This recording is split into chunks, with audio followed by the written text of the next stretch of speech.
my friends, and welcome. It is my absolute honor to introduce you to the wonderful world of yin yoga. Not only will you be exploring yin yoga, but also, very importantly, a compilation of ways that you can use 4 essential oils on points in your energetic and on your energetic body to help you create balance, harmony, and a sense of ease and flow within not only your body, but your life as well. So a couple of things to note. This is Lily and this is Marvi. You may hear them from time to time. Lily even makes an appearance in one of the videos. And I had thought about redoing the video and making it perfect. And then I thought, you know, after we did the recording of that video, that particular one that I'm thinking of, which you'll see, it's number 4 in the series, I had a woman who participated in the class say to me that she really loved when Lily came in because it's real life. A lot of you will have children and pets, and you're going to be doing these practices at home. And I want you to remember that all of these things in our lives, our pets, our children, all of the distractions that we consider to be distractions in our lives can be a part of our practice. And there are going to be times where you want to be left alone and you want some space. And during those times, then I urge you to take whatever time you need, organize some space, some solidarity so that you're able to practice in a way that makes you feel good. But you don't have to be distraction-free, completely on your own in a room that's completely silent in order to enjoy the benefits of this practice. So with that being said, yin yoga is a style of yoga that looks at ways to stretch the connective tissue in the body and the fascia.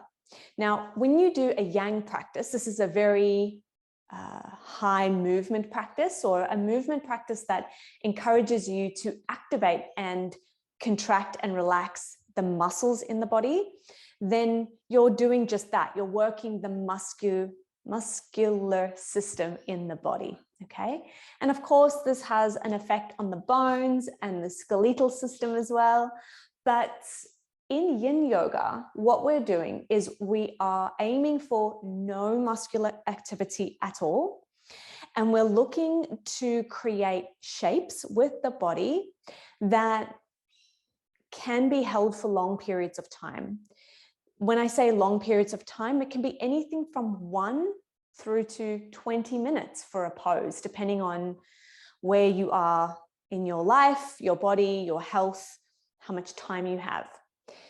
But the intention of holding these poses for an extended period of time is to allow gravity to draw the body, the weight of the body down. And this stresses the body in a way that opens and flexes the connective tissue, the fascia. Now, fascia and connective tissue exists in every single part of your body. It not only is, prevalent in ligaments and joints and tendons, but it also exists in the muscles. So it interlaces and intertwines in the muscles, the organs, all of the tissues.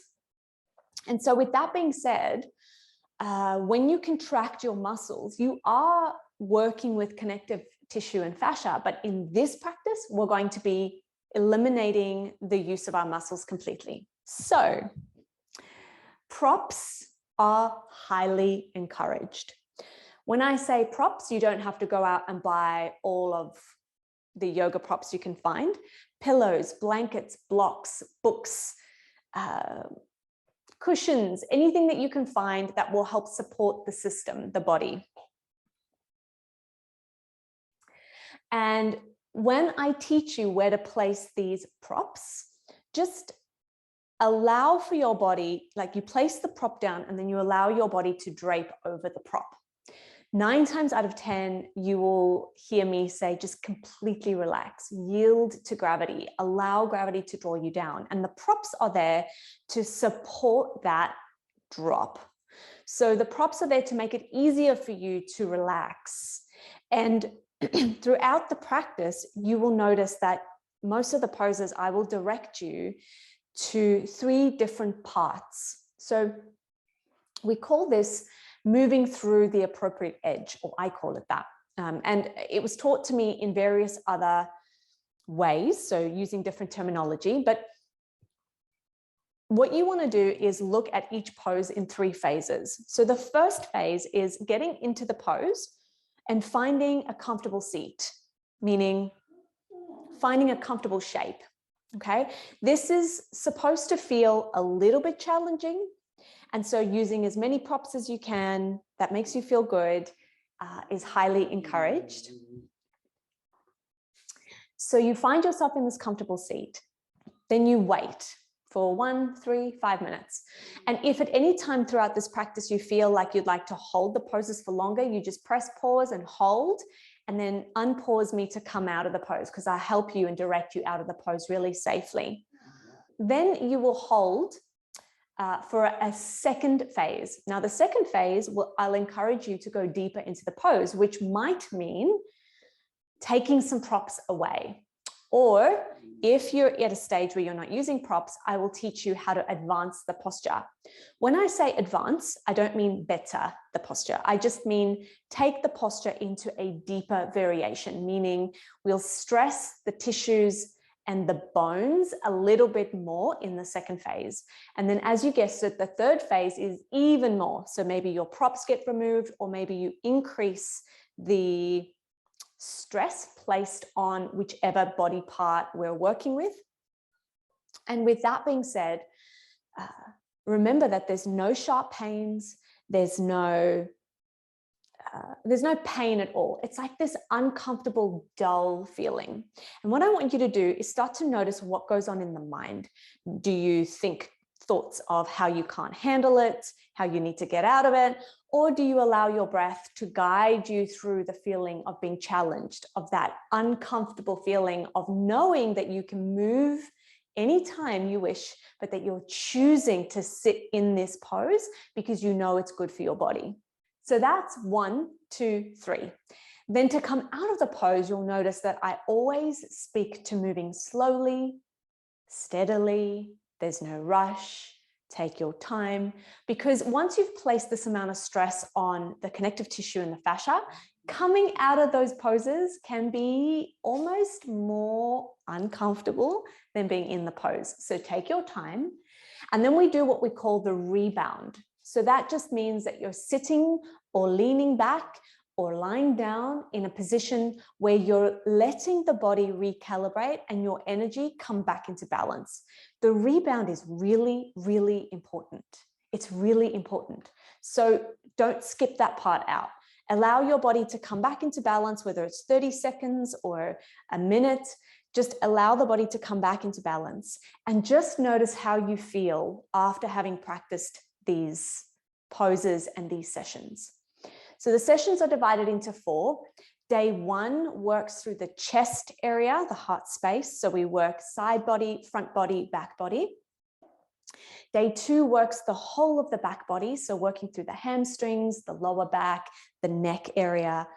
Day 3 works through the hips. And day 4 works through the front of the hips. Yeah. So day 3, the side of the hips and the glutes, and day 4, the front of the hips. I have varied the length of each practice so that you're able to choose. If you only have 20 minutes, then day 3 would probably be something that you would lean towards. And each practice includes an acupoint sequence. So you'll use oils like helichrysum, neroli, lavender, and jasmine. If you have any questions about which oils to use as an alternative, please reach out to me and I will support you as best I know how. I cannot wait to hear your experiences, and as always, go gentle, be kind to yourself. These practices are not just physical movements, they are energetic and emotional recalibrations. So honor yourself and enjoy them. All right, my friends, take care, and I will see you on the flip side. Bye for now.